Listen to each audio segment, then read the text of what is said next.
I find it very spooky that we see Caitlin Clark snatch her arm away. We see Scott Agnes moving funny on this damn Twitter. We see Chloe Peterson saying something totally different. We see Caitlin Clark parents not knowing that she wasn't going to play. And we ain't even got to that yet. We ain't even got to the Caitlin Clark parents part. We going to get to the Caitlin Clark mom part after we talk about this part. Because there is a lot of moving factors in this Caitlin Clark not playing thing. That's why She said it with a smirk that sent shock waves through the entire league front office. While the cameras were rolling and the microphones were hot, Caitlin Clark dropped a truth bomb that nobody saw coming, especially not the Indiana Fever management. During a casual sit-down with Aaliyah Boston, the topic of long-term commitment came up, and Clark didn't just dodge the question, she lit the fuse on a ticking time bomb. Boston is locked in until 2029, but when the spotlight turned to Caitlin, she made it crystal clear that her situation was very different. "I am only signed here for another year," she said, her voice dripping with a meaning that went far beyond the literal words. Whatever. She's on that till 2029. 2029. Yeah, Are no, you that's with what the I'm Fever till saying. 2029? Hey, I love playing with you. Yeah, well, I'm only signed till... Yeah. Don't worry about that. Well, next year. Don't worry. Now, did y'all catch what Caitlin Clark said? She's epic. She's epic. You're signed here until 2029. I'm only signed here for another year. You guys caught that at that end? For those of you guys who might have missed it, listen to what Cece said. The silence that followed that statement was deafening for anyone who understands how professional sports contracts actually work. Usually, a generational talent like Clark is the cornerstone you build around for a decade, but she just signaled to the world that her bags might already be packed. The look on her face wasn't one of a player looking to negotiate, it was the look of someone who already knows their exit strategy. When she told Boston not to worry about next year, it felt less like a promise and more like a warning. The Fever front office had been trying to keep this contract tension under wraps, but Clark just blew the lid off the entire operation on a public platform. At that end. For those of you guys who might have missed it, listen to what Cece said. Yeah, well, I'm only signed till... Yeah. Don't worry about that. Well, next year. Don't worry. And she gave a little smirk at the end of her saying that I'm only signed here until next year. Could this also allegedly be a reason why Caitlin Clark was benched, allegedly? See, no one's talking about this interview. Came out the same day. But the drama didn't stop with a single interview. It exploded the very next day, when Stephanie White had to face the media. The air in the room was thick with tension as White tried to explain away Clark's sudden absence from the lineup. She claimed it was just stiffness in her back, a minor issue that came on suddenly, but the timeline simply didn't add up. If this was a legitimate injury, why did the official reports from earlier in the week look so different? White seemed to be scrambling, trying to hold together a narrative that was falling apart at the seams. It looked less like a coach managing an injury and more like a franchise trying to punish a player who refused to sign on the dotted line. Tuesday, right? So if this injury report came out Tuesday, y'all damn sure knew Caitlin Clark wasn't hurt Thursday. Because if y'all knew she was hurt or woke up with stiffness, so if Caitlin Clark woke up with stiffness, like they said, how the hell do we get here? Make it make sense. I'm confused. Make it make sense. Because as of right now, the Indiana Fever is not making a whole lot of sense. Now, Caitlin Clark's parents was courtside. The inconsistency in the injury reports is where things get truly spooky for the Indiana franchise. An official report had already been released on Tuesday, and there was absolutely no mention of any back issues or stiffness. Then, suddenly, on game day, the story changed completely. If the team knew she was hurting on Tuesday, they would have flagged it then. To have her wake up with stiffness on Thursday, after being fine all week, feels like a manufactured excuse to keep her off the court. It's a classic power move, often seen when a front office is at odds with their star player over an unsigned contract extension or a refusal to commit long-term. Here we go. So, this was at the game, right? This was at the game yesterday. Caitlin Clark had a lot of family members coming to this game. This is the only reason I feel like they're possibly lying. Caitlin Clark's alleged aunt was there, her dad was there, her mom was there, and her brother was there. Now, based on what Stephanie White said, Stephanie White stated that Caitlin Clark woke up with stiffness in her back. Adding fuel to the fire was the presence of Caitlin Clark's entire family at the game. Her mom, her dad, her brother, and even her aunt had traveled into town specifically for this matchup. You don't fly in the whole clan just to watch your superstar daughter sit on the bench with a mysterious case of back stiffness. They were there to see her play, and their reactions throughout the night told a story of deep frustration and confusion. When the news broke that she wouldn't be taking the floor, the shock on their faces was visible to everyone in the arena. They weren't prepared for this, which means Caitlin herself might not have known until the very last second. Came up to Caitlin Clark's mom and whispered something in her ear. And Caitlin Clark's mom looked very shocked. Now, this clip right here, before we get into that, to this fan that was courtside, this is Caitlin Clark and her mom during the game. Roll. Some people are going to miss Caitlin. So this is Caitlin's mom. WNBA. There go Mr. Clark. He looked mad already. This is Mr. Clark right here. This is Caitlin Clark mom, Mrs. Clark. They're there at this set game. He's going to miss Caitlin. One specific moment, caught on camera, has fans convinced that something sinister is happening behind closed doors. A team trainer was seen approaching Caitlin's mother courtside, leaning in to whisper something directly into her ear. The reaction from Mrs. Clark was immediate and chilling. She looked absolutely stunned, her eyes widening as she processed whatever information was being shared. This wasn't the face of a parent hearing that their child needed a night of rest for a sore back.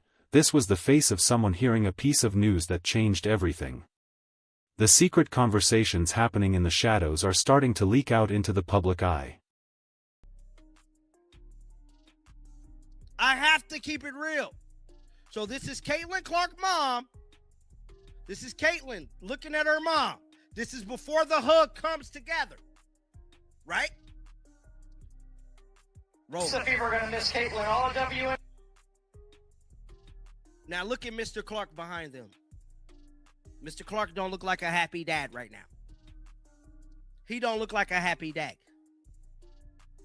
Now, there was a fan that was sitting courtside right next to Caitlin. While her mother looked shocked, Caitlin's father, Mr. Clark, looked like he was ready to go to war.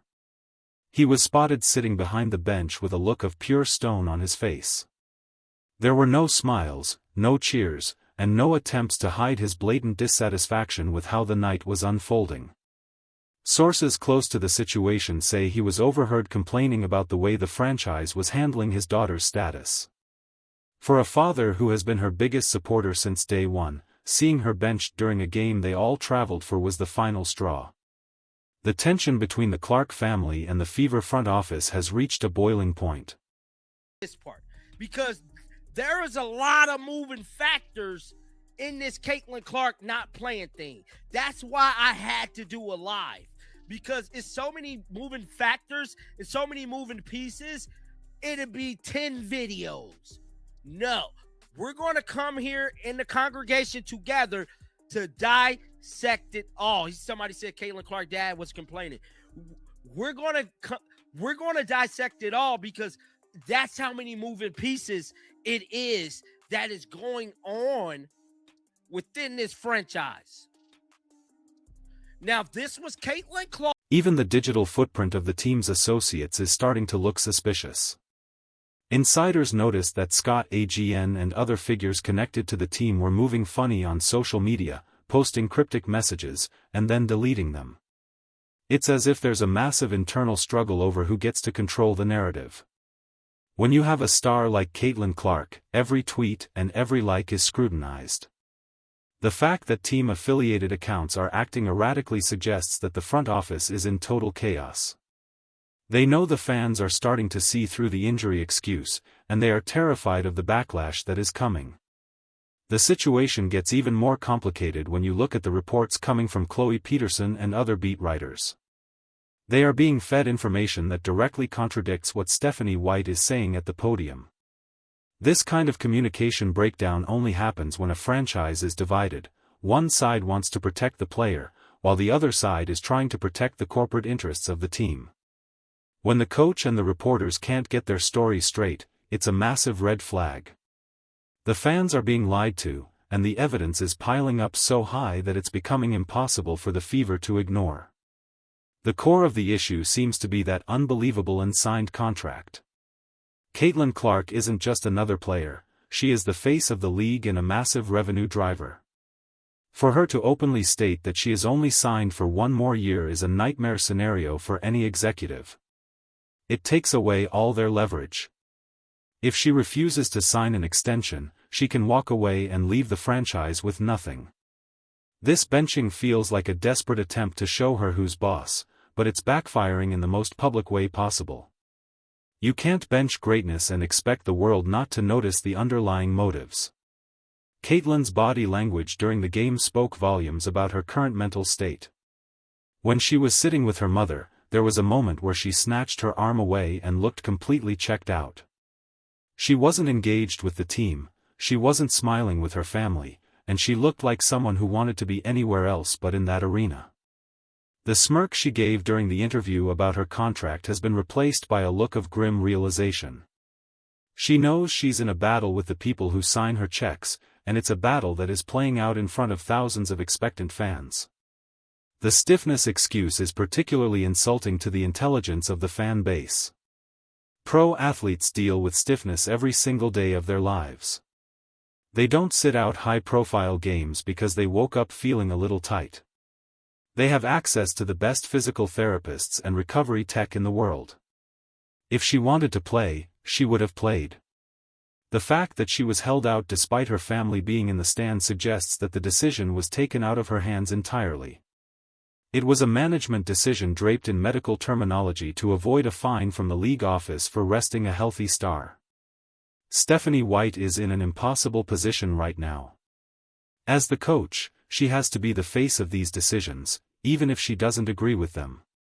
You could see the strain on her face as she tried to navigate the questions about the injury timeline.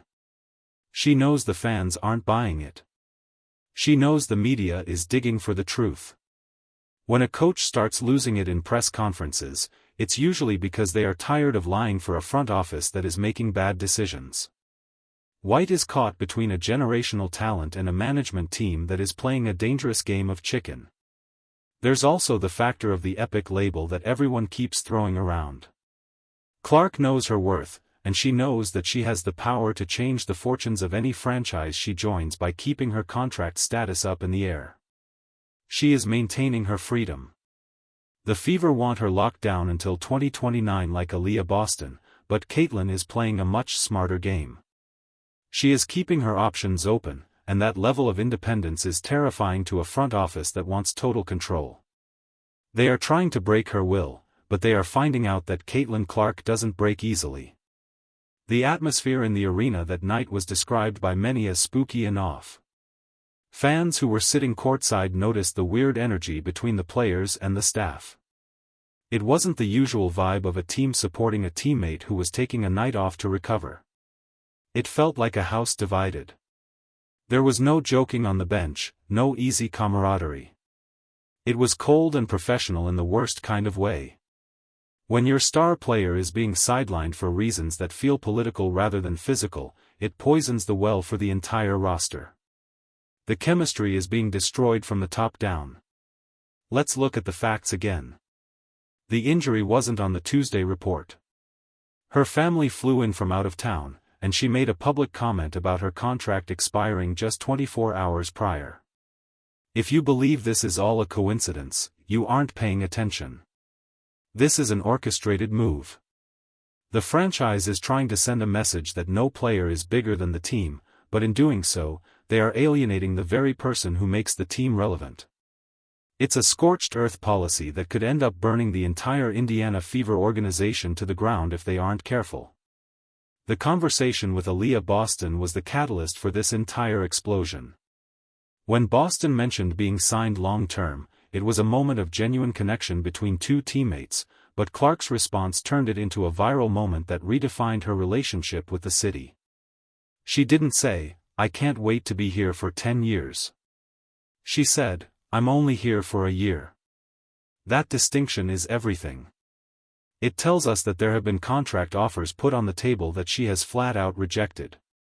She is betting on herself, and she is willing to deal with the fallout of an unsigned contract.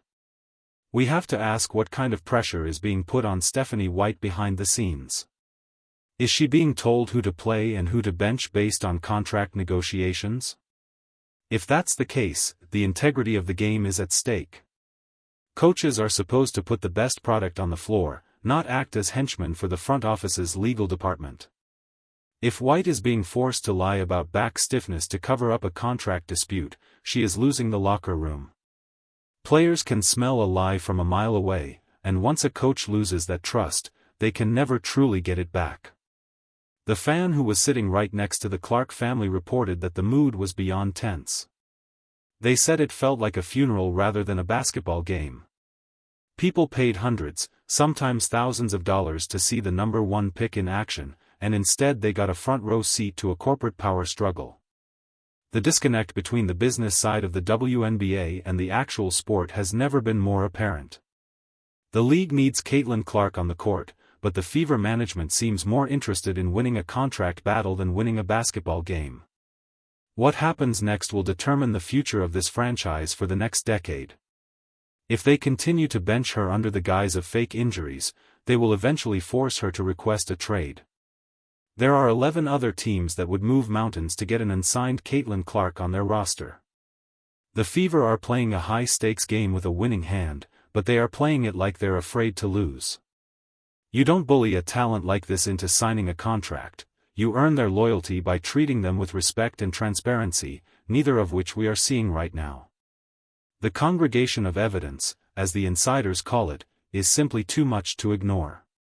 We see the snatching of the arm, the weird Twitter moves, the shocked parents, and the conflicting reports. All of these pieces fit together to form a picture of a franchise in total disarray. They are trying to keep a lid on a pot that is already boiling over. Stephanie White's frustration is just the tip of the iceberg. Beneath the surface, there is a war being waged for the future of Caitlin Clark, and the unsigned contract is the primary weapon being used by both sides. If the Fever think they can win this by playing dirty, they are sadly mistaken. The fans are already choosing sides, and they aren't choosing the front office. Every time a trainer whispers a secret to a parent or a coach stammers through an injury report, the public's trust erodes a little bit more. We are witnessing the breakdown of a professional relationship in real time, and it's one of the most unbelievable things to ever happen in the history of the league. The unsigned contract isn't just a piece of paper, it's a declaration of independence from a player who refuses to be controlled.